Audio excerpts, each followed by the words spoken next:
உங்கள் அனைவருக்கும் இனிய வணக்கம். புத்த பெருமானினுடைய ஆசீர்வாதத்தை தெரிவித்துக் கொள்கின்றேன்.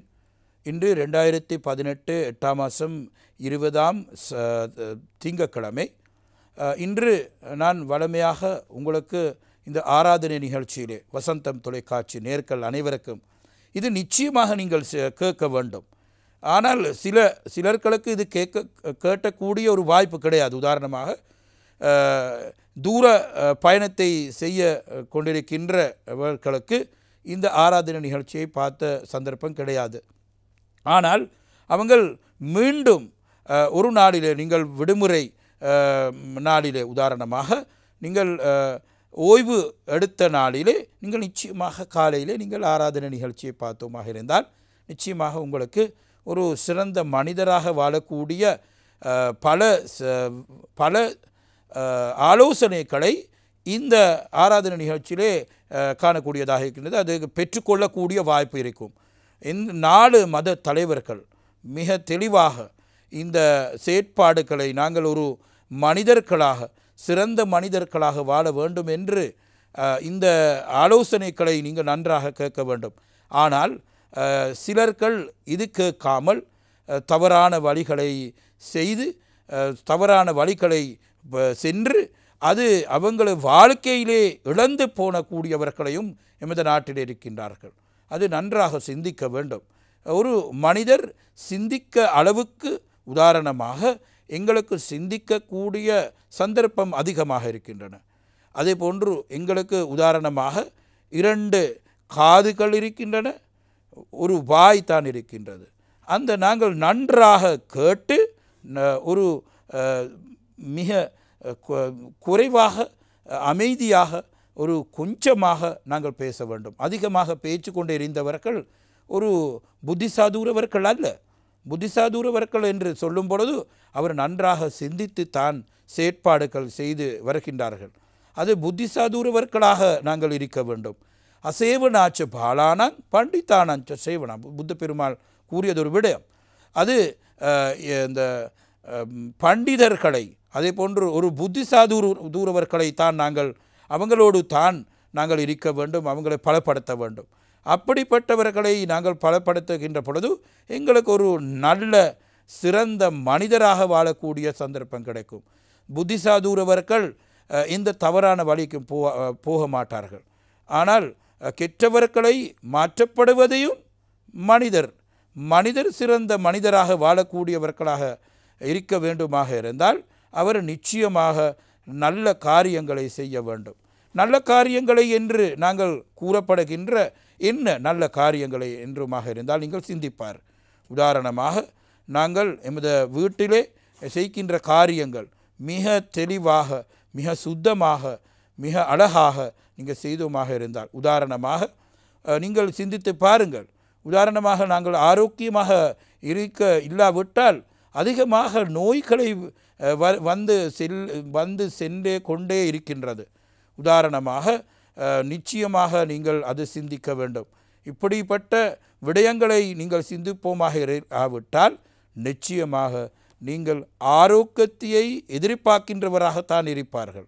எதிர்பார்த்து கொண்டவராக இருக்க வேண்டுமாக இருந்தால் நீங்கள் நிச்சயமாக அந்த நல்ல செயற்பாடுகளை செய்யவுமாக இல்லாவிட்டால் நிச்சயமாக நோயுகளாகத்தான் இருக்கின்றமே தவிர ஒரு நல்ல ஆரோக்கியமானவராக இருக்க முடியாது என்று கூறி இன்றைய நாள் உங்கள் அனைவருக்கும் சந்தோஷமான, ஒரு சுபிட்சமான, நிறைந்த ஒரு நல்ல நாளாக அமைய வேண்டுமாக இருந்தால் நீங்கள் ஒரு சிறந்த மனிதராக வாழக்கூடிய சந்தர்ப்பத்தை நீங்கள் உருவாக்க வேண்டும் என்று கூறி இன்றைய நாள் உங்கள் அனைவருக்கும் சந்தோஷமான ஒரு நாளாக அமைய வேண்டும் என மீண்டும் தெரிவித்து கொண்டு புத்த பெருமானினுடைய பிரார்த்தனை தெரிவித்து கொண்டு விடைபெறுகின்றேன்.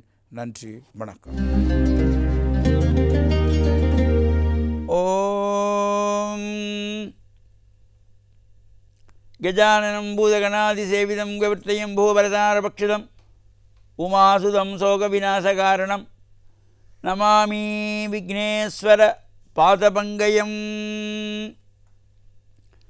வசந்தம் தொலைக்காட்சி நேயர்கள் அனைவருக்கும் சர்வதேச இந்து மத குருபீடத்தின் இனிய காலை வணக்கங்களும் நல்லாசிகளும். இன்று மங்களகரமான விளம்பி வருஷம் ஆவணி மாதம் 4ஆம் நாள் 20/8/2018 இன்றைய தினம் சோமவாரம் என்கின்ற திங்கட்கிழமை. இன்றைய நாள் நம் எல்லோருடைய வாழ்விலும் எல்லா விதமான சிறப்புகள், வெற்றிகள், நாம் தொடங்குகின்ற காரியங்கள் எல்லாம் பூர்ணமாக நிறைவேறும் என்ற ஆசை எல்லோருக்கும் இருக்கும். இவையெல்லாம் நிறைவேற வேண்டுமாக இருந்தால் இறையருளும் குருவருளும் பெற்றோர்களுடைய ஆசியும் நமக்கு தேவை.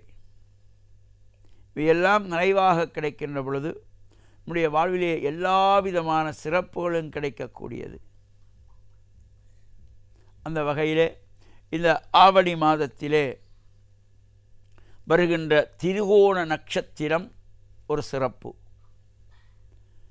அந்த திருவோண நட்சத்திரத்திலே சபரிமலையிலே ஐயப்பனுடைய விசேஷமான பூஜை வழிபாடுகள் ஆவணி ஓணம் என்று போற்றப்படுவது.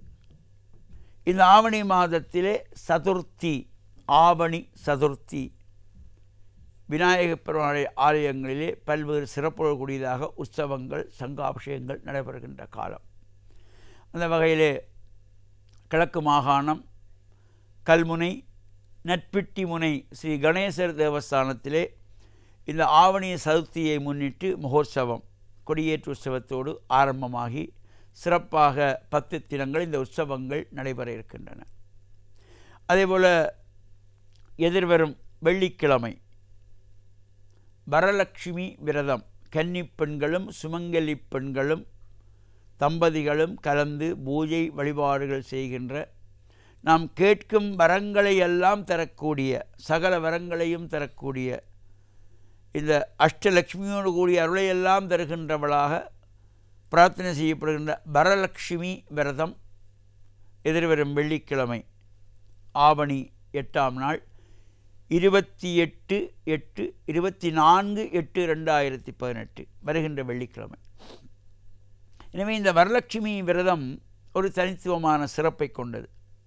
திருமண தடைகள் உள்ள கன்னிப் பெண்கள் இந்த பூஜையிலே கலந்து கொள்கின்ற பொழுது எல்லா விதமான தோஷங்களும் நீங்கி லக்ஷ்மி கடாட்சத்தினாலே, வரலட்சுமியினுடைய அருளினாலே நல்ல வரன் கிடைக்கின்ற பாக்கியங்களெல்லாம் கிடைக்கக்கூடியதாக.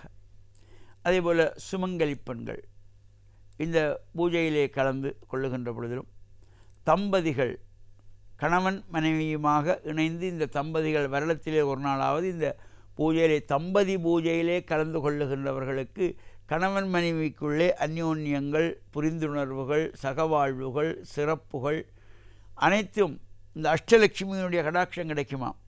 தனலட்சுமி, தானியலட்சுமி, வீரியலட்சுமி, விஜயலட்சுமி, நித்யலட்சுமி, சத்யலட்சுமி, சந்தானலட்சுமி, சௌபாக்கியலட்சுமி என்கின்றதாகிய இந்த அஷ்டலட்சுமியோடு கூடியதாக வரலட்சுமியினுடைய பரிபூர்ணமான திருவிழெல்லாம் கிடைக்கின்ற வகையிலும் அங்கு அந்த பூஜைகள் சிறப்பான முறையிலே இந்த வரலட்சுமி விரத பூஜையை தொடர்ந்து 36 ஆண்டுகளாக ஆரம்பித்து இன்று வரையிலே நடத்தி கொண்டு வருகின்ற அகில இலங்கை சபரிமலை சாஸ்தாபீடத்தின் ஏற்பாட்டில் வருகின்ற வெள்ளிக்கிழமை 24/8/2018 அன்று கொழும்பு விவேகானந்த சபை மண்டபத்திலே இந்த வரலட்சுமி பூஜை காலை 6 மணி முதல் வெகு சிறப்பாக வழமை போல நடைபெற இருக்கின்றது. அங்கு பூஜையிலே கலந்து கொள்ளுகின்ற அனைத்து கன்னிப் பெண்கள், சுமங்கலி பெண்களுக்கும் அம்பாளுடைய லட்சுமியினுடைய பிரசாதங்கள், மஞ்சள், குங்குமம், சட்டை துணிகள், பிரசாதங்கள் இவையெல்லாம் சிறப்பாக வழங்கி அங்கே அந்த வரலட்சுமி விரத நோன்பு கயிறும் அனைவருக்கும் வழங்கப்படுகின்ற ஒரு சிறப்போடு கூடியதாக மகத்துவமான பூஜையாக தொடர்ச்சியாக அந்த 36 வருடங்கள் இலங்கை திருநாட்டிலே நடைபெற்று வருகின்ற ஒரு தனித்துவமான சிறப்போடு கொண்டது இந்த சாஸ்தாபீடத்திலே நடைபெறுகின்ற பூஜை. அவ்வாறு அந்த பூஜையிலும் கலந்து கொள்ளக்கூடியவர்கள் கலந்து இறையருளையும் பூரணமாக பெற்று மண்ணில் நல்ல வண்ணம் வாழ வசந்தம் தொலைக்காட்சி நேயர்கள் அனைவருக்கும் சர்வதேச இந்து மத குருபீடத்தின் சார்பில் நல்ல ஆசிகளை கூறிக்கொள்வதில் மன மகிழ்வு கொள்கிறோம். சர்வே ஜனாஹாம் சிகினோ பவந்து சமஸ்தசன் மங்களானி சந்து சுபம். பிஸ்மில்லாஹிர் ரஹ்மானிர் ரஹீம். அல்ஹம்துலில்லாஹில்லதி கஃபா வஸ்ஸலாத்து அலல் முஸ்தஃபா.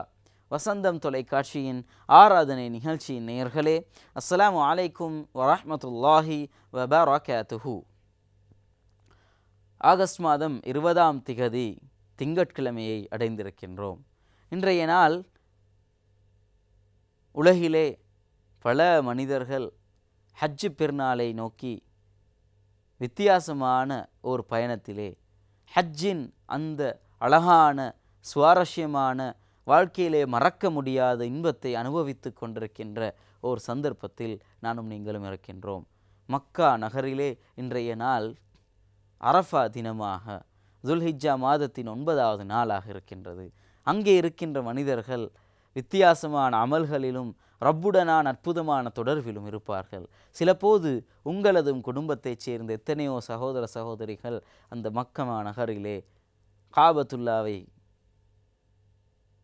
தரிசித்த மனிதர்களாக, அரஃபாவிலே தங்கி நின்று பல நல்லமல்களை செய்கின்ற மனிதர்களாக இருப்பார்கள். அல்லாஹு தாலா அவர்களது பிரார்த்தனைகளையும் துஆக்களையும் அந்த பொழுதுகளையும் ஏற்று எல்லா சந்தர்ப்பங்களிலும் அவர்களுக்கு நல்ல கூலியை வழங்குவானாக. அவர்களை எமக்காக கேட்கின்ற எல்லா துஆக்களையும் அல்லாஹ் ஏற்றுக்கொள்வானாக. இன்றைய நாள் இங்கிருக்கின்ற இந்த இலங்கை நாட்டிலே இருக்கின்ற இந்த நிகழ்ச்சியை அவதானித்து கொண்டிருக்கின்றவர்களில் பலரும் கூட நோன்பு நோற்றிருப்பார்கள். ஏனென்றால் துல்ஹிஜ்ஜா மாதத்தின் 8ஆம் 9ஆம் நாட்களிலே இன்றைய நாட்களிலே நோட்கின்ற நோன்புகள் வித்தியாசமான பல நன்மைகளை பெற்றுத்தரக்கூடிய நிலைமையில் இருக்கிறது. எனவே நானும் நீங்களும் சில போது நோன்பு நோற்றிருப்போம். அல்லாஹ் எமது நோன்புகளையும் ஏற்று அங்கீகரிப்பானாக. இப்படியான சந்தர்ப்பத்தில் நாம் இந்த நாட்டிலே இருக்கின்ற எத்தனையோ ஏழைகளை பற்றியும் கஷ்டத்தோடு வாழ்கின்ற மனிதர்களை பற்றியும் சிந்திக்க கடமைப்பட்டிருக்கின்றோம். சிலர் பண வசதி படைத்த மனிதர்கள் ஹஜ் செய்ய சென்றிருப்பார்கள். இன்னும் சிலர் பல தடவைகள் ஹஜ் செய்துவிட்டு இந்த நாட்டிலே இந்த முறை அவர்கள் போக முடியாமல் தவித்திருப்பார்கள். சிலர் அடுத்த முறை செல்ல வேண்டும் என்ற உணர்வோடு காத்து கொண்டிருப்பார்கள். இன்னும் சிலர் அந்த பாக்கியம் எமக்கு கிடைக்காதா என்று ஏங்கிக் கொண்டிருப்பார்கள். இன்னும் சிலருக்கு அது பற்றிய உணர்வோ அல்லது அது பற்றிய அறிவோ இல்லாமல் பாமரர்களாக வாழ்ந்து கொண்டிருப்பார்கள். எப்படியோ எல்லா மனிதர்களுக்கும் இனமதம் தாண்டி அல்லாஹு தாலாவின் பேரருளும் நல்ல பார்வையும் நல்ல பாக்கியங்களும் தொடர்ந்தும் கிடைத்து கொண்டுதான் இருக்கின்றன. அல்லாஹு தாலா எல்லா மனிதர்களையும் அவர்களுக்கு தேவையான எல்லா விதமான ஏற்பாடுகளோடும் இந்த உலகிலே படைத்து அவர்களை வழிநடாத்தி அவர்களுக்கு தேவையானவற்றை வழங்கி வருகின்றான். எனவே அந்த ரப்பின் அடியார்களான நானும் நீங்களும் கூட எம்மோடு இருக்கின்ற பிற மனிதர்களை பற்றி கவனிக்க, யோசிக்க, சிந்திக்க கடமைப்பட்டிருக்கின்றோம். யாரெனதும் தேவைகளை நிறைவேற்ற எம்மால் முடியுமாக இருந்தால், அதற்கு பொருத்தமான மனிதர்களாக நாம் இருந்தால், அதற்குரிய வசதி வாய்ப்புகள் எம்மிடம் இருந்தால், முடிந்தவற்றை கொண்டு அவர்களது தேவைகளில் ஏதேனும் ஒன்றையேனும் நிறைவேற்ற கடமைப்பட்டிருக்கின்றோம். எமது அயலவர்களிலே எத்தனையோ பேர் எத்தனையோ பிரச்சனைகளோடு சவால்களோடு வாழ்வார்கள். அவர்களை தேடி சென்று அவர்களுக்கு தேவையானவற்றை புரிந்து அவற்றை தேடி அறிந்து கேட்டு தெரிந்து நாங்கள் அவர்களுக்கு உதவி செய்ய கடமைப்பட்டிருக்கின்றோம். அது இன்றைய நாட்களில் நாம் செய்கின்ற மிகச்சிறந்த ஓர் அமலாக செயற்பாடாக இருக்கும் என்பதில் எந்த சந்தேகமும் இல்லை. அல்லாஹு தாலா அதிகமான கூலிகளை வழங்குகின்ற ஒரு பாக்கியமான காரியமாகவும் சில போது அவை மாறக்கூடும். எனவே நாங்கள் இன்றைய நல்ல சந்தர்ப்பங்களில் நல்ல உணர்வோடு நல்ல எதிர்பார்ப்போடு வாழ்கின்ற இன்றைய நாட்களில் நாங்கள் பிறருக்கு உதவி செய்வோம், அவர்களது தேவைகளை நிறைவேற்றி கொடுப்போம். இந்த துல்ஹிஜ்ஜா மாதத்தின் தியாக திருநாட்டிலே எதிர்பார்த்து கொண்டிருக்கின்ற சந்தர்ப்பத்தின் நல்ல அமல்கள் ஒவ்வொன்றையும் அல்லாஹு தாலா ஏற்று எமக்கு நல்ல பல பணிகளை செய்கின்ற பாக்கியங்களையும் தந்து எம்மை உலகிலும் மறுமையிலும் வெற்றி பெறுகின்ற மனிதர்களாக மாற்றுவானாக. வாஹர் தாவானா அனில் அல்ஹம்துலில்லாஹி ரப்பில் ஆலமீன். அஸ்ஸலாமு அலைக்கும் வரஹ்மத்துல்லாஹி வபரகாத்துஹு. கிறிஸ்துக்குள் பிரியமானவர்களே, புதியதொரு நாளுக்குள்ளாக வந்திருக்கிறோம். இந்த நாளிலும் கூட ஆண்டவர் எங்கள் ஒவ்வொருவரையும் நிறைவாக ஆசீர்வதிப்பாராக. இன்று ஆகஸ்ட் மாதம் 20ஆம் தேதி. எனக்கு அருமையானவர்களே, ஒரு வைர வியாபாரி வைத்திருந்த ஒரு வைரத்தை ஒரு எலி விழுங்கிவிட்டது. இது எடுத்துக்கொண்டு போய் விழுங்கிவிட்டதை அறிந்த வைர வியாபாரி அந்த எலி பிடிப்பவரை கூப்பிட்டு, என் வைரத்தை இங்கு இருக்கிற ஒரு எலியை விழுங்கிவிட்டது, அதை நீதான் பிடித்து தர வேண்டும் என்று சொல்லி அவனிடம் கேட்டுக்கொண்டார். அவன் துப்பாக்கி ஒன்றை எடுத்து வைத்து அவன் இருந்த கடையில் அவன் சுட்ட பொழுது அங்கிருந்த நிறைய எலிகள் வெளியிலே வந்து அங்கும் இங்குமாக ஓடி திரிந்து கொண்டிருந்தது. இந்த வைர வியாபாரி அந்த குறிப்பிட்ட வைரத்தை அந்த உண்ட வயிற்றுக்குள் வைத்திருந்த அந்த எலியை இவர் எப்படி கண்டுபிடிக்கப் போகிறார் என்ற குழப்பத்தில் இருந்தார். ஆனால் அந்த எலி பிடிப்பவர் சாதாரணமாக போய் ஒரு எலியை பிடித்து அதை சுட்டு அதிலிருந்து வயிற்றில் இருந்த வைரத்தை எடுத்து வைர வியாபாரியிடம் கொடுத்தார். இவனுக்கு ஒரே ஆச்சரியம், எப்படி கண்டுபிடித்தார்? இவ்வளோ எலி கூட்டத்தின் மத்தியிலே வைரத்தை உண்ட அந்த எலியை எப்படி கண்டுபிடித்தேர் என்று அவனிடம் கேட்ட பொழுது அவன் சொன்னான், எவனாவது ஒருவன் திடீரென்று பணக்காரனாகிவிட்டால் அவனுக்குள் ஒரு மமதை வந்துவிடும், ஒரு அகங்காரம் வந்துவிடும். மற்றவர்களை மதிக்க மாட்டார்கள், மற்றவர்களை ஏளனமாய் பார்ப்பார்கள், மற்றவர்களோடு சேர மாட்டார்கள். இதேதான் இந்த எலியும் செய்தது. தன்னுடைய வயிறு நிறைந்திருக்கிறது அல்லது ஏதோ எனக்குள் இருக்கிறது என்ற இந்த பெருமையிலே மற்ற எலிகளெல்லாம் ஓடிய பொழுது அந்த எலிகளோடு இது சேரவில்லை. மற்ற எலிகளெல்லாம் அங்குமிங்கும் ஒன்றாக கூட்டமாக போனது. ஆனால் இது அதனிலிருந்து விலகி நின்றது. இதை மூலம் நான் அறிந்து கொண்டேன் இது ஒரு மமதையில் இருக்கிறது என்று.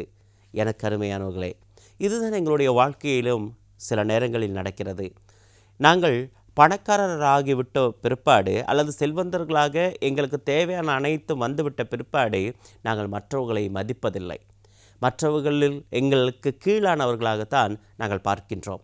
ஒரு காலத்தில் நாங்கள் எப்படி ஏழ்மையோடு வாழ்ந்து வந்தோம், ஒரு காலத்தில் எப்படி சகோதரத்துவத்தோடு வாழ்ந்து வந்தோம், ஒரு காலத்தில் நாங்கள் எப்படி மற்ற உறவுகளோடு வாழ்ந்து வந்தோம் என்பதனை பணம் வந்த பிற்பாடு நிறைய பேர் மறந்து விடுகின்றோம். வேதத்திலே நீதிமொழிகள் புத்தகம் அங்கே சொல்லப்படுகிற ஒரு காரியம் பாருங்கள். 11வது அதிகாரம் 4வது வசனம் சொல்கிறது, கடவுளுடைய சினம் வெளிப்படும் நாளில் செல்வம் பயன்படாது, நேர்மையான நடத்தையை சாவுக்கு தப்புவிக்கும் என்று சொல்லி. எங்களுக்கு தீர்ப்பு நாளில் நாங்கள் சேர்த்து வைத்த செல்வங்கள் எங்களுக்கு கை கொடுக்க போவதில்லை. பிரியமான பிள்ளைகளை, இதை அறிந்திருக்க வேண்டும். நிறைய பேர் திடீரென்று பணக்காரர் ஆனவுடன் அல்லது இப்பொழுது நாங்கள் பணக்காரர் என்ற ரீதியிலே மற்றவர்களை எப்பொழுதுமே கீழாக நாங்கள் எடை போடுவதை பழக்கமாகி கொண்டிருக்கின்றோம். ஆகவே எங்களுடைய வாழ்க்கையிலே எப்பொழுதும் நாங்கள் இருந்த நிலையில் கஷ்டப்பட்ட அந்த நிலையை ஒருபோதும் மறக்காமல் இருக்க வேண்டும் என்பதனை உணர்ந்து கொண்டவர்களாக நாங்கள் வாழ வேண்டும். எங்களுடைய வாழ்க்கை அப்படியாக இருக்கும் பொழுதுதான் பிரியமானவர்களே, நாங்கள் சேர்த்து வைக்கின்ற செல்வங்கள் எல்லாம் எங்களை காப்பாற்றக்கூடியதாக இருக்கும். மனிதர்களை செல்வர்களாக சேர்த்து வைப்போம். இந்த நாளில் நாங்கள் யோசித்து பார்ப்போம், என்னுடைய வாழ்க்கை எப்படி இருக்கிறது? என்னுடைய பணத்தை, எனக்குள்ள புகழை, எனக்குள்ள திறமைகளினாலே மற்றவர்களை ஒதுக்குகின்ற மகளாக வாழ்கின்றேனா அல்லது சேர்த்து கொண்டு வாழ்கின்றவனாக இருக்கின்றேனா? இதற்காக இன்றைய நாளில் நாங்கள் ஜெபிப்போம். அப்படிப்பட்ட ஒரு வாழ்க்கை வாழ்ந்தால் அதை தவிர்த்து ஆண்டவருக்குள்ள உகந்த பிள்ளைகளாக மாற முயற்சி செய்வோம். ஆண்டவர் தாம் எங்கள் ஒவ்வொருவரையும் நிறைவாக இன்றைய நாளில் ஆசீர்வதிப்பாராக. ஆமென்.